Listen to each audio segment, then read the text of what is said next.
Alright guys. Pag-umpay mo inahuhulog Iyo, iyo, aram ko marinig. Nasira ang aming injection pump, sabi ng aking boss mechanic. Okay, kita mo na. Kita mo na yung sira. Ano niya? Oh, Sira nga. yan talaga. Nag-wild kahapon to. Kaya pala na ano ka sa spring. Boss. Nag-wild kahapon to. Kaya pala no. Oh, Wow. Nasinsilyo. Ano nangyari? kaya mo pala dinagaan ng krodo. Putol na no. Paano nangyari ni Arugan boy? Yun ito, yun sa pag-wild. Puta. Yun ito. Kita mo naman. Kita mo naman yung dala natin. Buong spring. Ito yung papalit namin, dalawa na ipa. Ito yung tinanggal namin. May kalawang. Bakit may kalawang? Pinasok ba ng tubig? May kalawang. May tubig sa krudo? Siguro. May kalawang bagay na ito. Mas palipit.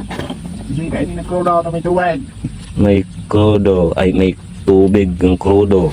Nasiraan kami kahapon. Ay, may mga... May tada pa. Nag-wild kasi kahapon. Spring. Kaya mo pala. Paano nakasta na? Yung isang spring, naging 3 na. 4 pa nga. Ito. Hindi doon sa dahilan, boy. Sana. Nag-wild. Dapat ay maano. Naputol ang spring.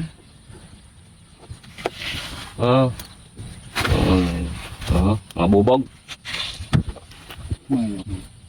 So, sabugan ako ng makina kahapon, mga buddy.